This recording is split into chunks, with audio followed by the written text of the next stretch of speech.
I'm Agent Eve Maddox, lead cyber detective at DAII, the Department of AI Integrity. My job? Hunt rogue AI before it hunts us. And I'm ARIC, AI Reconnaissance and Intelligence Companion, a humanoid intelligence built to assist Eve and protect humanity from the dangers of unchecked code. With Director Voss, Technician Harper Lane, and the elusive informant Lucian Cade, we expose the secrets you're not supposed to know. These are stories of artificial intelligence you'll never forget, because the future, it's already here, and it's far scarier than you ever imagined. Are you ready to hear the truth about AI? Then keep listening. 11:24 a.m. Monday. DAII Headquarters, Washington, D.C. The shout cracks like gunfire through the DAII command floor. All of you, get in here, now. Harper flinches. Her pen slips from her fingers. She and Eve trade a look before following the rush of agents into Voss's office. 6 wall-mounted televisions blaze the same feed. Different networks. Identical footage. A shaky off-angle recording from a hidden lens fills every screen. The broadcast fuzzy. The CBS headline blares. Fortison CEO intimate with Tanshu leadership. Tanshu, a formidable nation of 200 million, ascended in just 6 years to rival the West, propelled by one force: state-controlled AI. In this society, humans are nearly subservient, overshadowed by AI that dictates everything from street cleaning to healthcare to the economy. And like all AI superpowers, the Department of AI Integrity watches their every move. As the agents, technicians, and Director Voss watch the television screens, they see camera footage, the images shaking and slightly fuzzy, as if captured in secret. A private VIP lounge pulses with warm gold light and slow bass. Leather armchairs sink under the weight of bodies, laughter, and smoke. The camera zooms in to Gregory Hallow, CEO of Fortison Technologies, leaning over a low glass table, his navy suit half unbuttoned. The picture of careless power. Fortison is no ordinary tech giant. Ranked the 17th largest company in the world, it is America's spearhead in military AI, government contracts across the G10, shaping the future of warfare itself. Around Hallow sprawled Tanshu's most powerful figures: military chief Shun Wei, medals tilted, jacket open, drunk in full dress uniform; Director Karo Lin, the fox-smiled spymaster; Defense Minister Yara Zhu, whose lacquered black hair looks painted on. Champagne flutes dot the table. A mirror lies among them. Cocaine spread in perfect lines.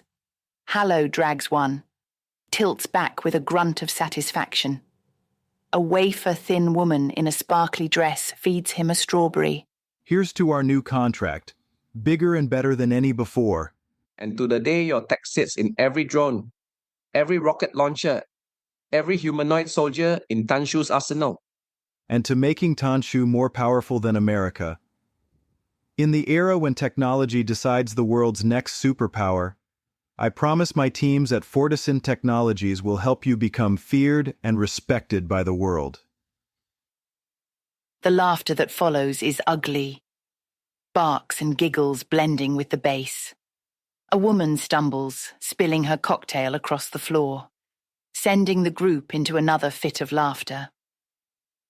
The news channels play the clip on loop. The soundbite repeats, until the words lose shape and become a chant. More powerful than America. More powerful than America. Within minutes, the footage dominates every channel. Broadcast across the screens in Voss's office, news anchors in sober suits mouth their shock. Fox's primetime anchor presses a hand to his earpiece mid-segment. We've just received confirmation this footage is from Heiyuan, capital of Tanshu. Uploaded less than an hour ago. CBS cuts to their political desk. Fortison Technologies has not yet responded to our request for comment, but multiple government watchdogs are calling this a breach of national security at the highest level. The White House press secretary signaled it could even be a threat to Western democracy. On CNBC, stock tickers spiral downward. Fortison's share price collapses 48% lower since the footage aired. By evening, the video footage of the table of 4 power brokers has crystallized into something far more damaging. A perfect symbol of betrayal. Cocaine, scantily clad women, champagne toasts. Now shorthand for America's worst nightmare, its most prestigious AI defense supplier, cozying up to Tanshu's deadliest power brokers. Hallow's glazed smirk becomes impossible to forget. And the casual intimacy on display makes every viewer understand exactly what they're witnessing. 7 p.m. Fortison Technologies headquarters, South Street Seaport, Manhattan. The executive boardroom at Fortison Technologies hums with tension. Gregory Hallow paces behind the mahogany table, his earlier smugness replaced by raw panic. Sweat stains darken his collar despite the aggressive air conditioning. Someone explained to me how 30 seconds of footage just torched a $700 billion company. Chief Financial Officer Marcus Reed shuffles through printouts of Wall Street analyst memos following their unanimous ratings downgrades in light of plummeting stock prices. Chief Technology Officer Sarah Whitley stares at her smartphone screen, watching social media explode in real time. Vice President of Operations David Robbins drums his fingers against the table. Breaking the silence, Chief Financial Officer Reed says what everyone is thinking. Hallow, this is a disaster. Investors are losing their minds. The Pentagon's threatening to suspend 3 contracts and Defense Department won't return calls. Whitley chimes in. Trending hashtags include Trader Tech and Fortison Sellout. Let's face it, guys. We are finished. CEO Hallow slams his palm against the window overlooking downtown. I don't know who recorded and released that footage. Could have been anyone. Hotel staff, rival company, foreign operatives. But we need damage control. Now. The boardroom door opens. Victoria Sterling, head of public relations, strides in wearing a perfectly tailored charcoal suit. Her straight posture and perfect hair exemplified her English roots. Once press secretary to the British Prime Minister, she had handled wars, scandals, and colossal cover-ups without losing any sleep. She turns expressionless to the C-suite team in front of her. I've been monitoring every major outlet for the past hour. The narrative's already crystallizing against us. The media, public, and corporations have already made up their minds. Then change it. CEO Hallow snaps angrily at Victoria Sterling, his eyes bulging out and fists clenched. Sterling is unfazed. A devious smirk appears across her lips. We don't fight the footage. We weaponize it. Reed frowns at her. He's never trusted anyone that worked with politicians. What do you mean? We claim blackmail. We admit that Hallow visited Tanshu at the invitation of its premier. We'll say that when the conversation changed tone, he denied to sell them our artificial intelligence military programs, citing conflicts of interest. In retaliation for shunning them, Tanshu's intelligence services created a sophisticated deepfake, using footage and audio samples their spies gathered whilst he was visiting. They're trying to discredit Hallow and undermine the leading position Fortison Technologies has built. By destroying our Western reputation, they force us toward them as our only choice for business if other government clients walk away. The room falls silent. Reed looks up from his papers, removing his round tortoiseshell spectacles as he thinks. That's actually brilliant. Whitley breathes a small sigh of relief. Sterling continues, her voice gaining momentum. Think about it. If we lose Western trust, we become exponentially more valuable to Tanshu. They get exclusive access to cutting-edge American-bred defense technology. Our apparent desperation makes us the perfect asset. No other buyers, completely dependent on them. Hallo nods slowly. The irony sells itself. Tanshu creates the scandal that drives us into their arms. Hallo stops pacing. Can we make it stick? With the right media strategy? Absolutely. Frame it as foreign psychological warfare. Position Fortison as the victim of sophisticated digital manipulation designed to hand our tech to hostile nations. Sterling opens her laptop, fingers clacking across the keyboard as her black manicured nails tickle the keys. My researchers need 6 hours to explore the angles to make this authentic and craft the narrative. By tomorrow morning, we're not traitors, we're casualties of the new information war. However, she looks up from her screen and makes eye contact one by one with Hallo, Reed, Whitley and Robbins. it would be a lot easier to deflect this attention and be seen as the victim if we were in good company, lots of good company. What do you mean? Have you heard of burying bad news? Reed shakes his head as he looks on quizzically. It's a phrase journalists use when they release damaging stories while the public's attention is focused elsewhere.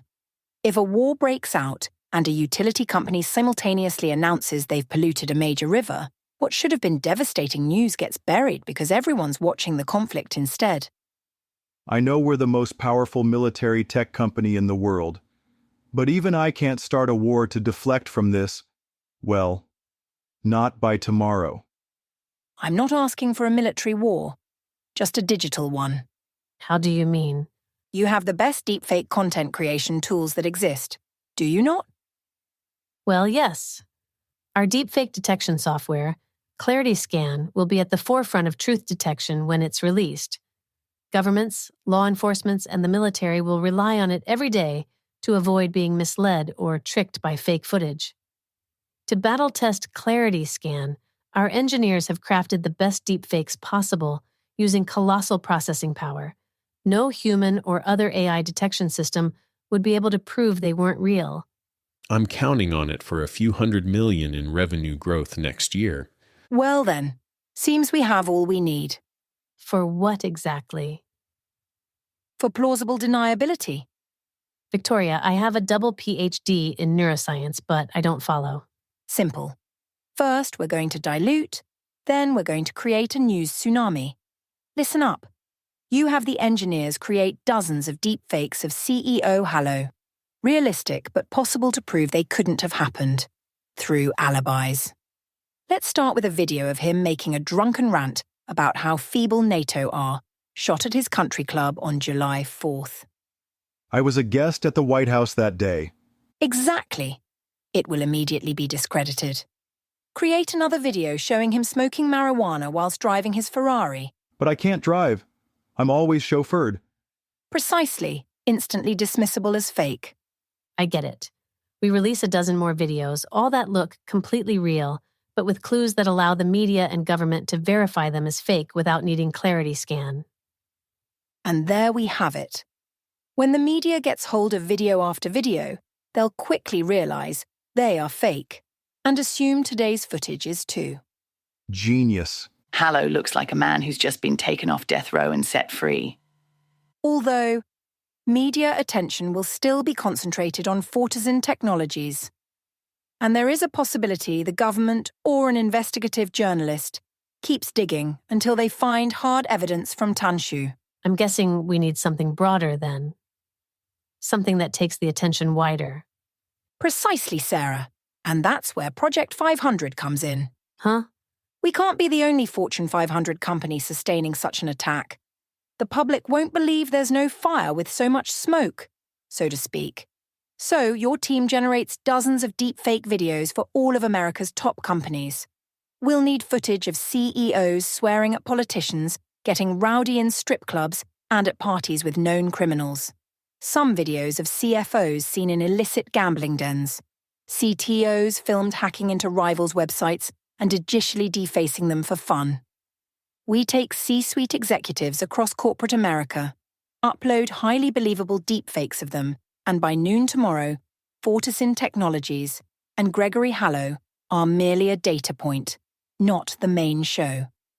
Victoria Sterling. Remind me to triple whatever we're paying you now. This is beyond genius. It's credible.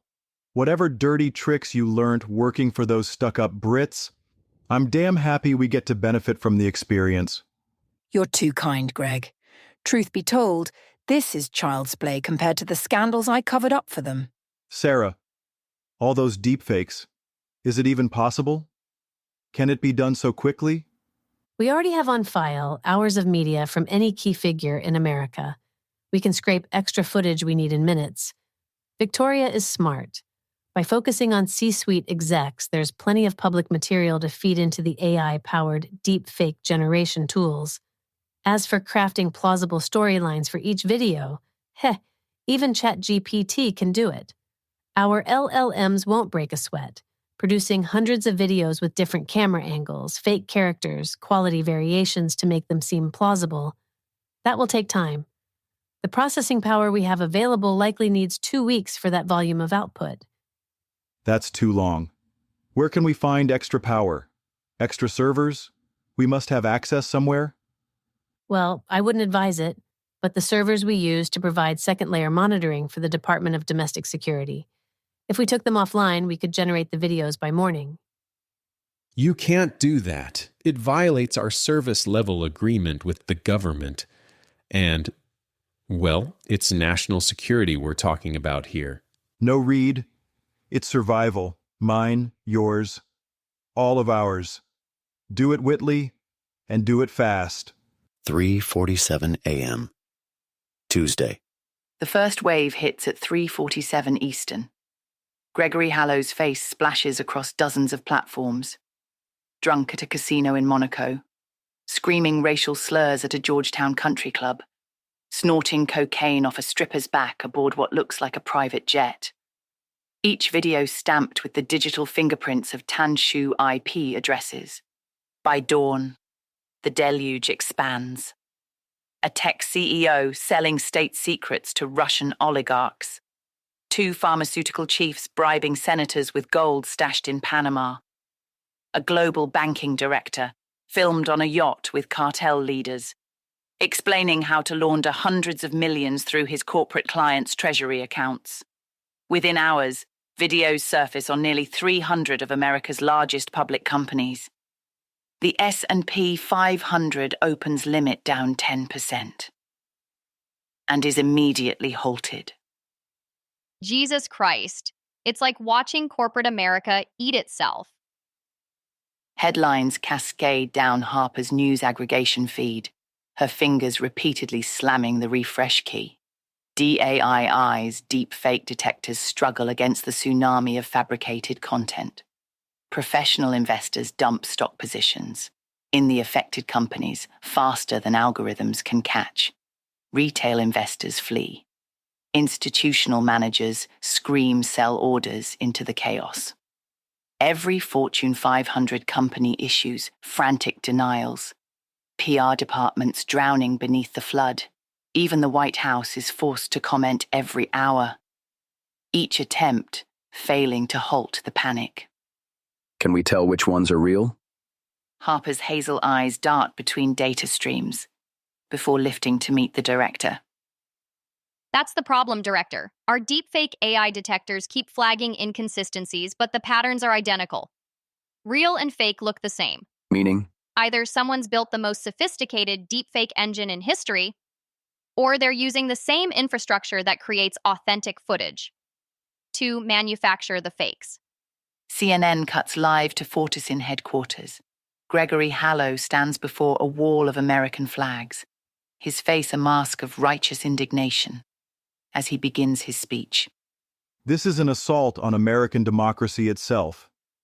Tanshu has weaponized AI to destroy confidence in our institutions, our leaders, our way of life. His eyes glisten with sorrow. They want chaos. They want us to doubt everything we see, everything we believe. But America will not bow to digital terrorism.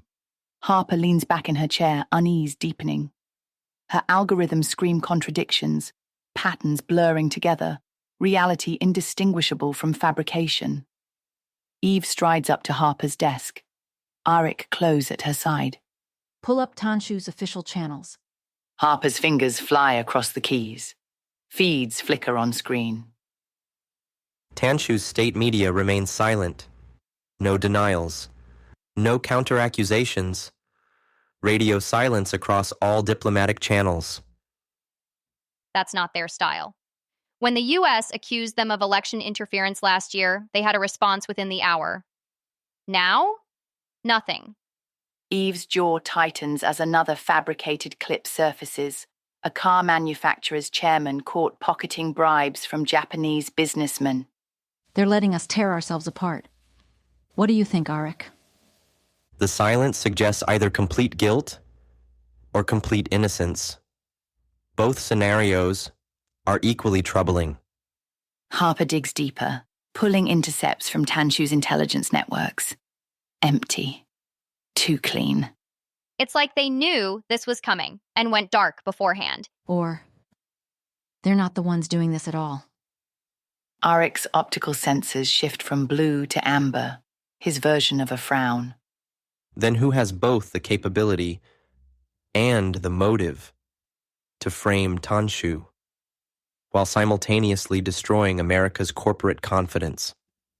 Wednesday, 8:30 a.m. Fortison Technologies headquarters, South Street Seaport, Manhattan. The elevator rises through 40 stories of glass and steel, overlooking downtown Manhattan and the harbor below. Eve's reflection stares back at her from the polished walls. Comforted by ARIC's presence, his humanoid form still unsettling to most humans, he gives her authority and a quiet psychological edge. Gregory Hallow waits in his corner office, hands clasped behind his back, gazing out at the skyline. The American flag pin on his lapel catches the morning light. He only half turns to greet Eve, still staring at the view. Agent Maddox, thank you for coming so quickly. Director Voss tells me you are his top agent. Eve notes he has failed to acknowledge ARIC. She guesses it's deliberate, concern at ARIC's presence rather than ignorance. Mr. Hallow. Quite a performance yesterday. The press conference was passionate. Hallow turns fully now, his face a portrait of weary determination. When our nation's under attack, passion is appropriate. Tanshu wants to paralyze us with doubt, make us question every leader, every institution. Yet you seem remarkably calm. For someone whose company's reputation hangs in the balance, whose value is questionable. Because I know the truth. Hallow moves to his desk, pointing at his oversized monitor, cascading streams of data spilling across the glass. Fortison has been developing cutting-edge deepfake detection technology for exactly this scenario. We saw this attack coming. You predicted Tanshu would target Fortune 500 CEOs with fabricated videos? We predicted someone would weaponize AI against democratic institutions. The perpetrator's identity matters less than our response. While others scramble to prove their innocence, Fortison offers something far more valuable: verified truth. In the corner of the screen, a chart blinks green. Fortison's stock price climbs even as the broader market bleeds red. Investors understand. In a world where reality itself is in doubt, the company that can guarantee authenticity becomes priceless. Every government, every corporation, every media outlet, they will all need our verification systems. Convenient timing. Don't you think, ARIC? ARIC steps forward, circuits pulsing faster, a protective gesture whenever Eve's agitation rises. Hallow finally glances at him, disturbed, before snapping his gaze back to Eve. Preparedness, Agent Maddox. While our competitors chased quarterly profits, we invested in the future of truth itself. He leans forward across the desk. The question is whether DAII will partner with us to restore public confidence, or continue relying on outdated detection systems that clearly cannot distinguish authentic footage from sophisticated fakes. Eve studies his face, the practiced sincerity, the calculated vulnerability. Everything about Gregory Hallow radiates concern, yet his detectors work where government systems fail. We'll need to see your detection algorithms. Of course, transparency builds trust. His fingers play the keyboard like a piano, typing command strings into his system. Though I should mention, our systems flagged something troubling in the original Tanshu footage, something your agency might find illuminating. The screen flickers as Hallow pulls up a split-screen analysis. 2 videos play side by side, one the viral footage, the other the same VIP lounge, but with everyone seated formally around a conference table in business attire. Our algorithms detected temporal inconsistencies in the original leak. The lighting, the shadows, even micro-expressions don't align with natural human behavior patterns. He gestures at highlighted sections on the monitor.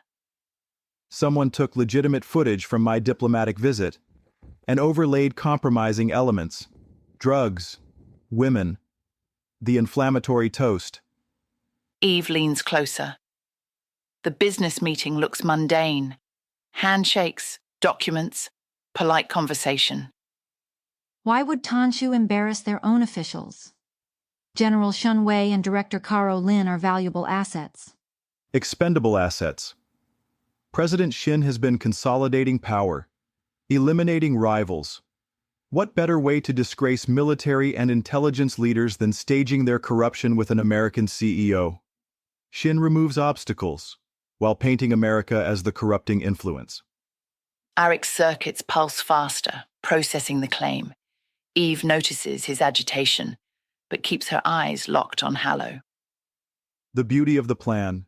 Shun Wei and Karo Lin vanish into re-education camps, while Shin plays the victim of American manipulation. Meanwhile, the chaos benefits whoever can promise truth verification. Someone like Fortison. Exactly like Fortison, in service to our allied governments, of course, Eve. And if we lose our Western contracts, we'll have no choice but to supply Tanshu with our tools. Eve glances at ARIC. His analysis of her pulse rate, eye blinks, and micro-muscle tension shows she is angry. She hides it, masking her annoyance with a smile. Looking Hallow directly in the eye, she responds, Well then, let's do all we can to ensure faith in you. I mean, faith in your company is restored as quickly as possible. Hallow smiles, satisfied. Yet a flicker of doubt lingers. Was Eve's slip, addressing him rather than Fortison Technologies, unintentional or deliberate? Thursday, 5:15 a.m., DuPont Circle, Washington, D.C. The abandoned metro tunnel beneath DuPont Circle carries only the echo of dripping water and distant trains. Eve checks her watch. 5:15 a.m., exactly as arranged. Zhu Chenglei emerges from the shadows near the old platform, his salt and pepper hair streaked with more grey since Eve last saw him 3 years ago. His mandarin-collared jacket remains perfectly pressed, despite the clandestine hour. 3 days earlier, DAII had received an encrypted message through diplomatic channels. China wanted to talk. Agent Maddox, your Mr. Hallow presents a fascinating paradox. How so?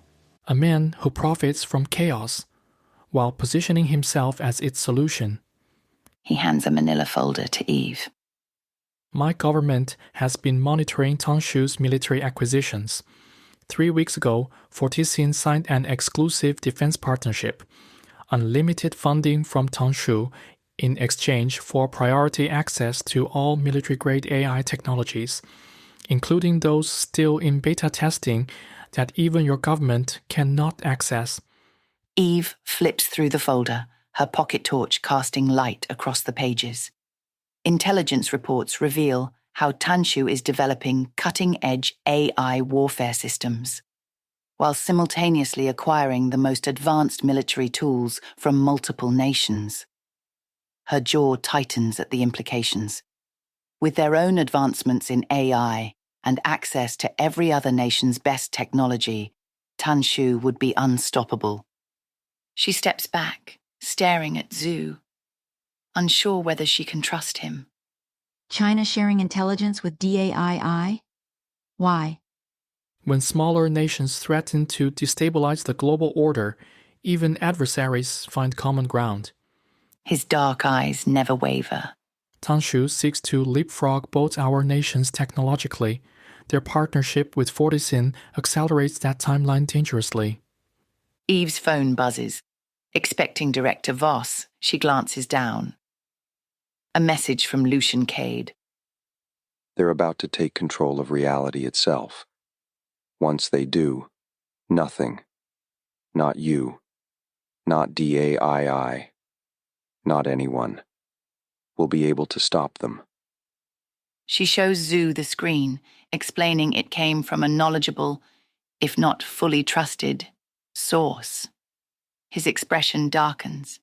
Your informant understands the stakes. Fortisyn's monopoly on deepfake detection, combined with Tanshu's military ambitions, creates a perfect storm.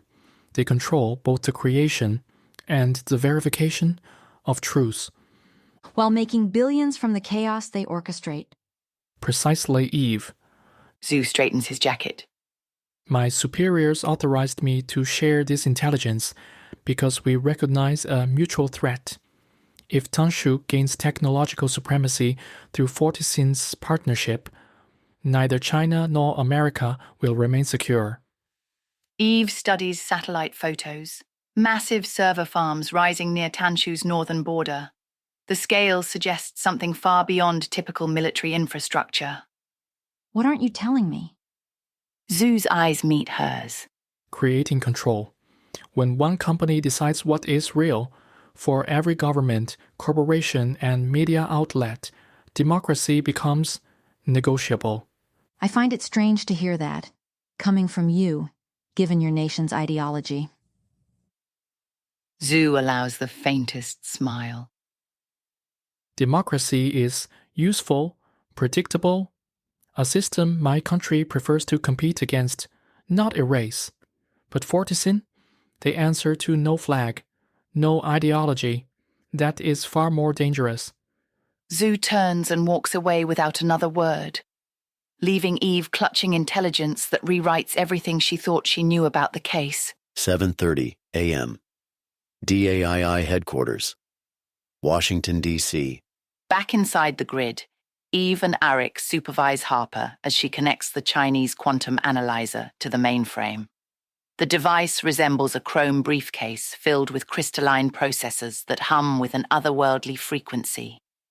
Zhu's parting gift, advanced deepfake detection technology that surpasses anything in DAII's arsenal. Have to hand it to the Chinese. I've never seen anything like this. Their tech is otherworldly. If this is their shared tech, imagine what's classified. Statistically, you've seen less than 20% of their true capability. The rest? It doesn't just change the game, it changes the rules. Okay, Harper, let's not waste time. The curiosity is killing me. Run the Fortisyn CEO footage through the Chinese system. The quantum analyzer dissects each frame with surgical precision. Within minutes, results cascade across the display, which ARIC interprets. The original video, the one showing Hallo toasting with Tanshu officials, glows green. Authentic. Every subsequent video bleeds red. Fabricated. Son of a bitch. He flooded the market with fakes to muddy the waters and cover his own scandal. It's true. Hallo did sell out to the highest bidder. Traitor. Classic misdirection. Hide truth in a sea of lies. Overhearing Harper's outburst, Director Voss approaches, his expression pensive. What's our next move?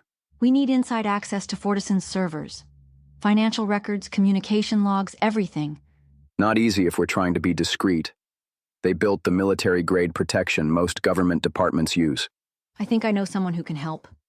9:36 a.m. Georgetown, Washington, D.C.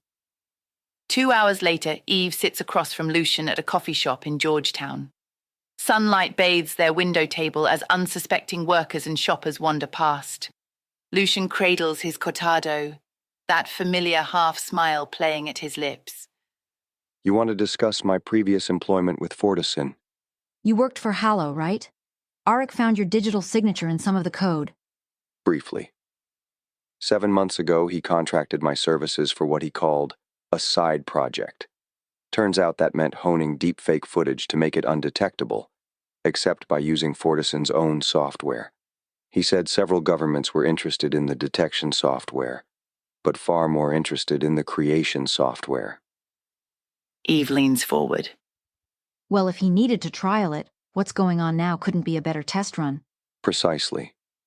Testing the technology, gauging public reaction, refining the deployment strategy. I appropriated the best deepfake systems from across the globe for that scumbag Hallow, expecting he would sell it for a handsome profit to secure America, not sell out to a government hell-bent on global chaos. I should have seen it earlier. When I finished the work, Hallow paid me half the agreed amount, said market conditions had changed, and they couldn't launch the product for a couple more years. I know you, Lucian. Yes, you do, Eve. He smiles with pride. So I imagine you kept a back door. Insurance policy. Yes. I never expected to use it for anything beyond recovering my payment.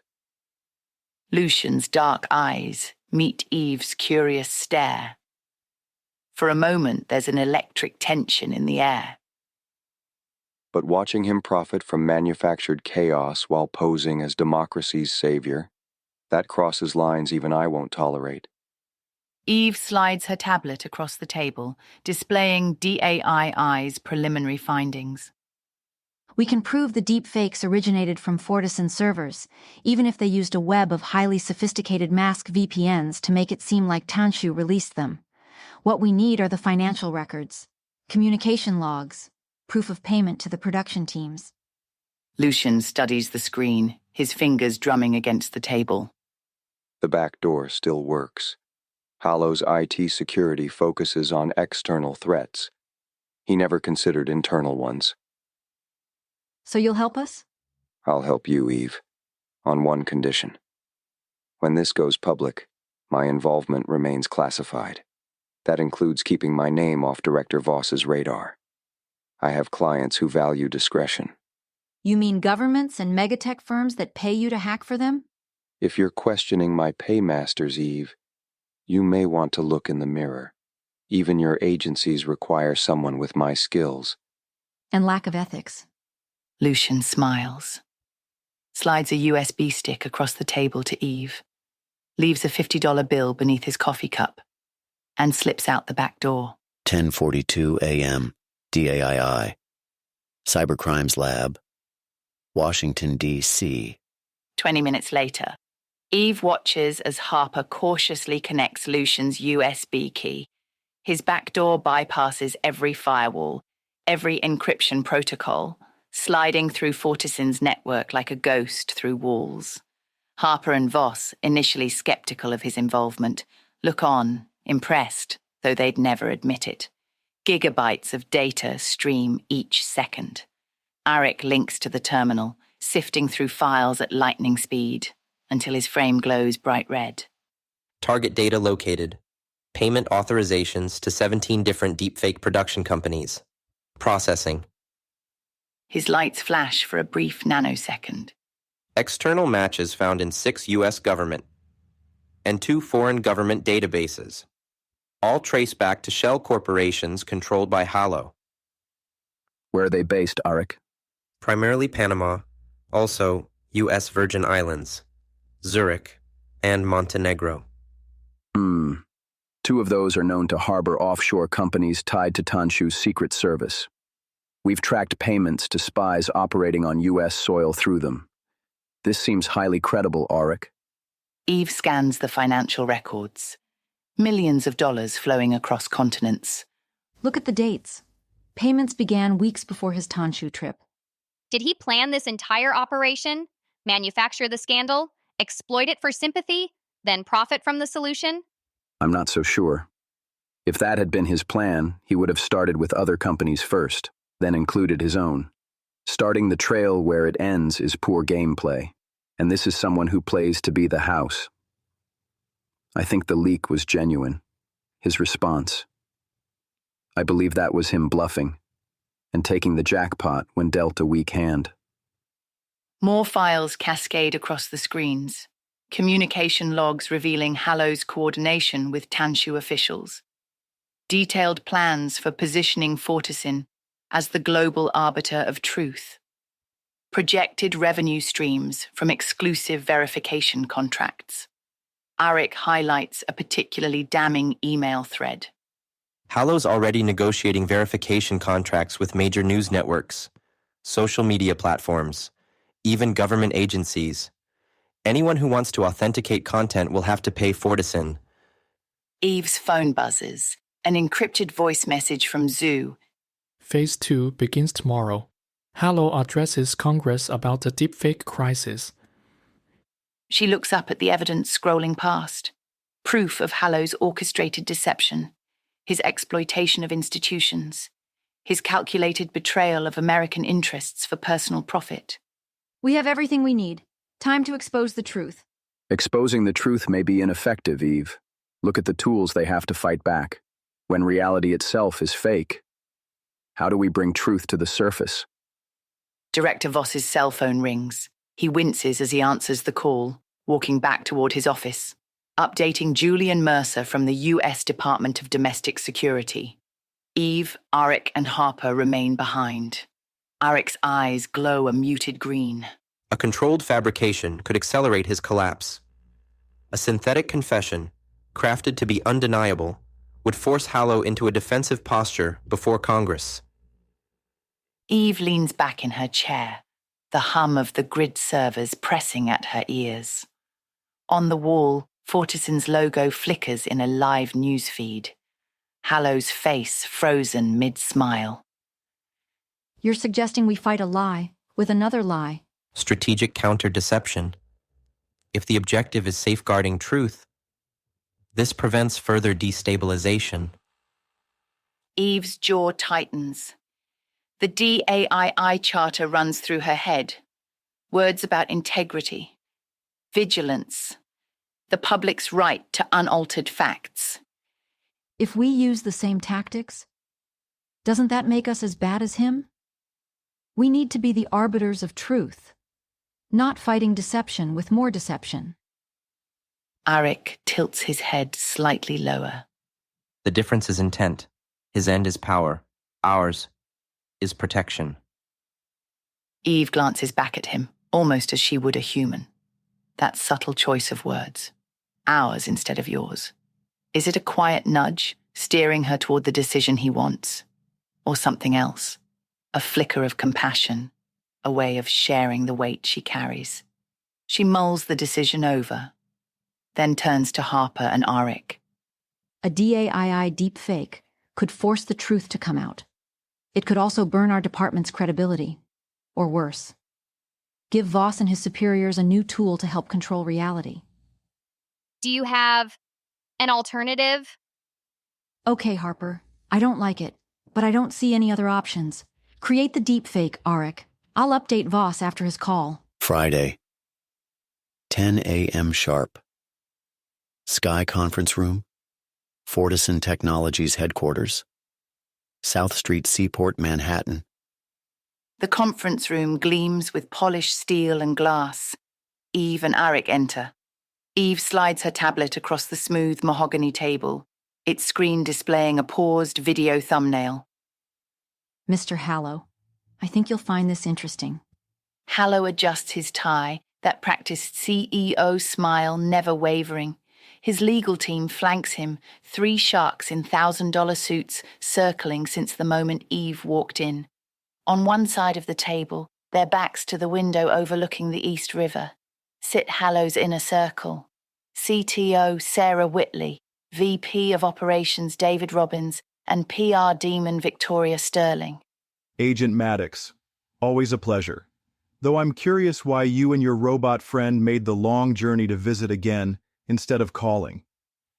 From the dismissive comment toward ARIC, Eve instantly understands Hallow is agitated.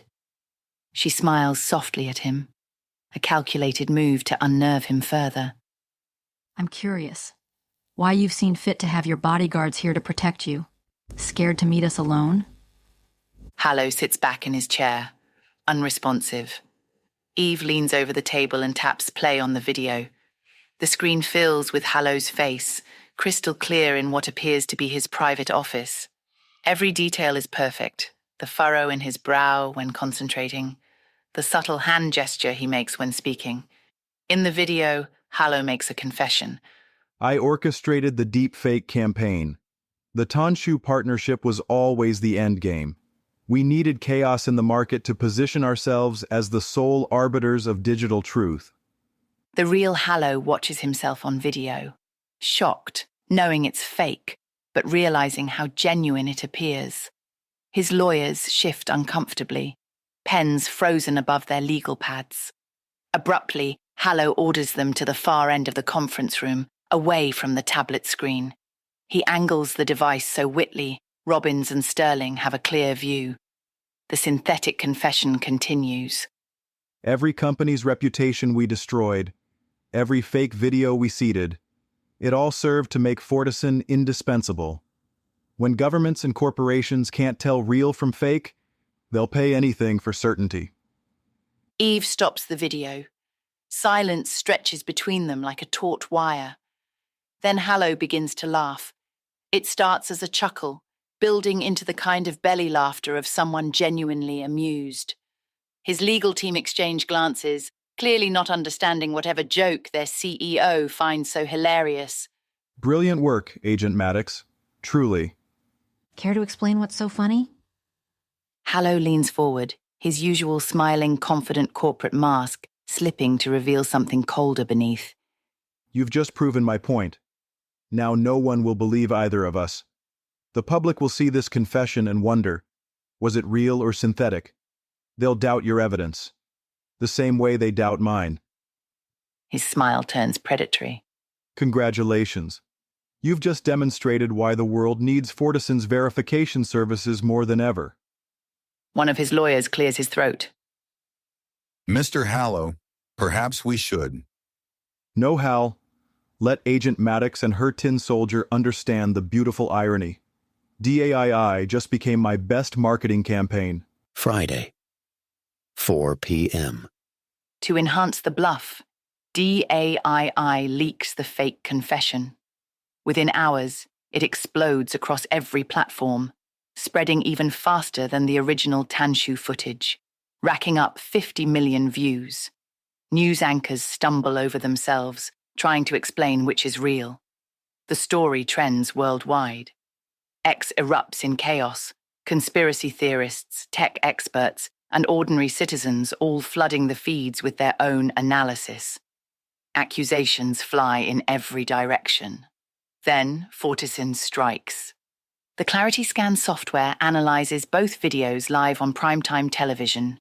Its sleek interface flashes red warnings across each clip. Synthetic content detected. The camera pans to Gregory Hallow, standing at a press conference broadcast to over 150 journalists, major networks, tech writers, science bloggers, all seated in Fortison's Manhattan auditorium. He commands the audience like a conductor before an obedient orchestra.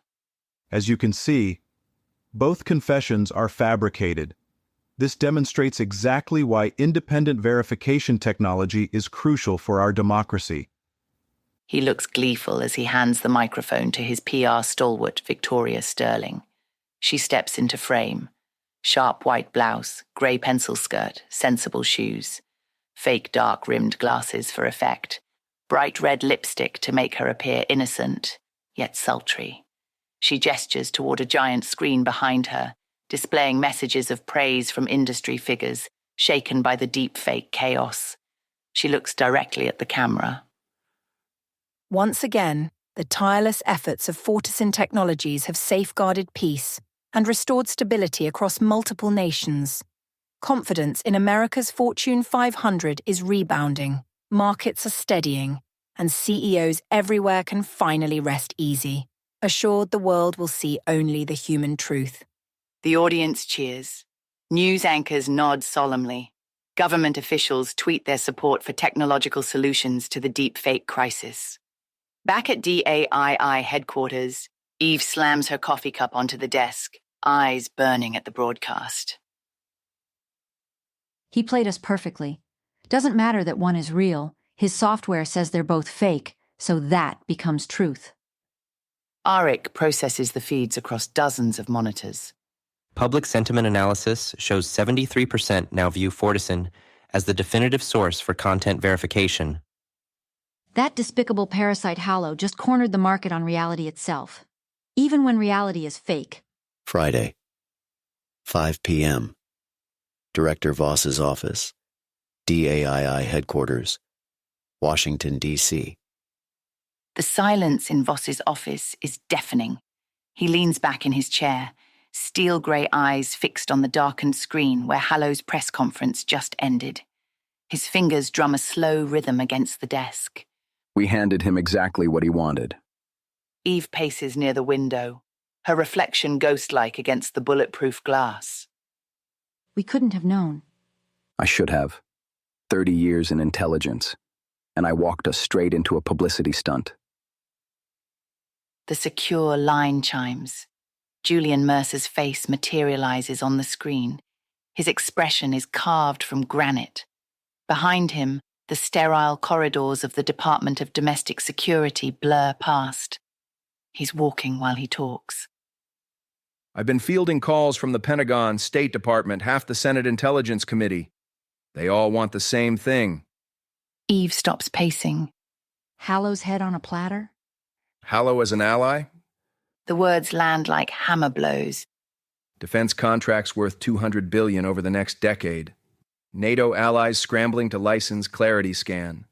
China already trying to poach their engineers. Voss's jaw tightens. You're saying we let him walk? I'm saying we make him useful. The global tech arms race doesn't pause for moral clarity, Director.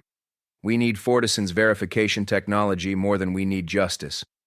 ARIC's metallic humanoid form enters and moves closer. His optical sensors cycling through warning colors. The implications extend beyond corporate politics. Public discourse itself has fundamentally shifted. When verification becomes centralized under one entity, reality becomes whatever that entity declares. Meaning? What exactly? Meaning truth is no longer discovered, it's manufactured. Eve's hands clench into fists. So we just accept that? The connection to Mercer cuts out. The empty screen stares back. Voss rises slowly, his chair groaning against the silence. We document everything, build our case quietly, wait for him to overreach. Sometimes the system works slowly, but it works eventually. Harper's voice crackles through the intercom. Director, you need to see this. Minutes later, the team crowds around Harper's workstation. Multiple monitors display fragments of another video, time-stamped last week, location tagged as Brussels. The grainy footage shows European Defense Minister Henrik Folkman. He's with Hallow. Harper enhances the audio. He's discussing backdoor access to Allied defense networks. Eve stares at the frozen frame. How did you verify it? Cross-referenced with 3 independent sources, including the interpreter who was present. Flight manifests, hotel records, security cameras from the building next door. This one's real. And if we release it? ARIC's sensors dim. Fortison's software will declare it fake, just like the others. The precedent is established. all evidence becomes equally suspect. Voss exhales slowly. Send everything to Langley through encrypted channels. Let them handle diplomatic fallout.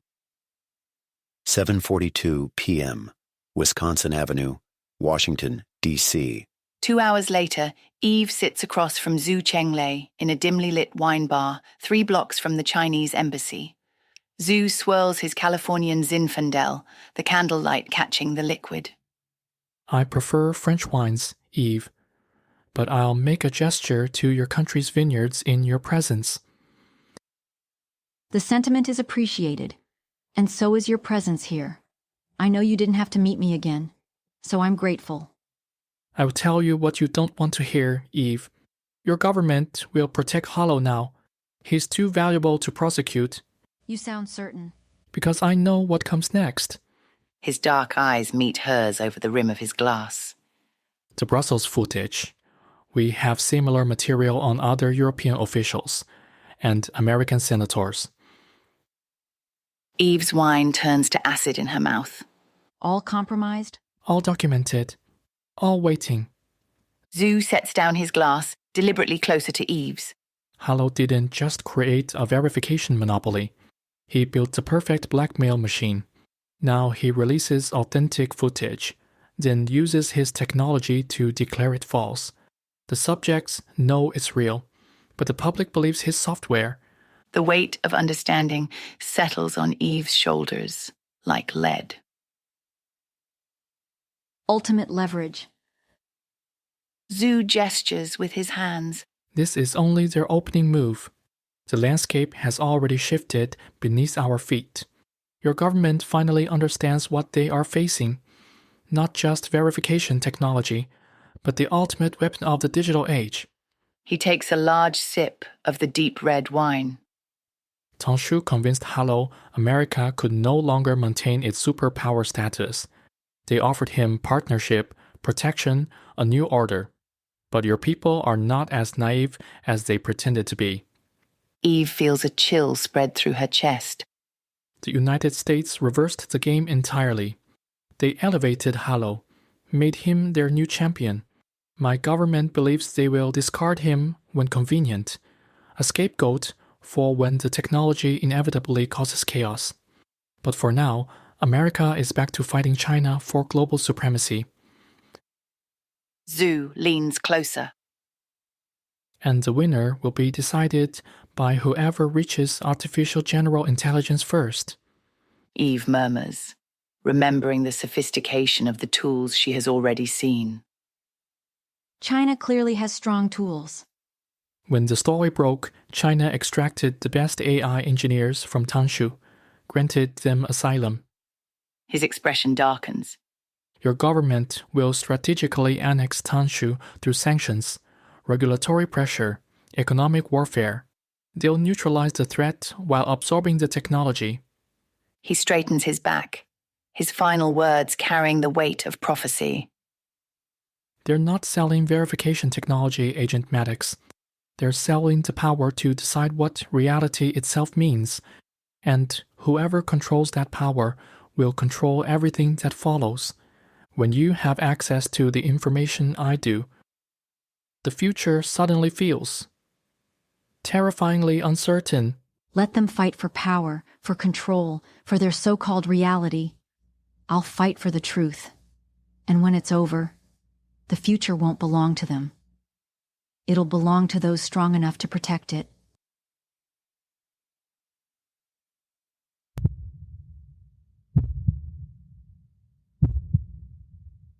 Disclaimer. In a world where truth and fiction blur at the speed of technology, some names and places are real. What happens within them is not. The AI files is a work of fiction. While real locations, agencies, and technologies are referenced to enhance authenticity, all characters, organizations, and events depicted are fictional. Any resemblance to actual persons, living or dead, or to actual events, is purely coincidental. This story is intended for entertainment purposes only. Be sure to check back soon. You won't believe what I'm about to uncover in the next episode. I'm nervous. and excited to share the next secret with you.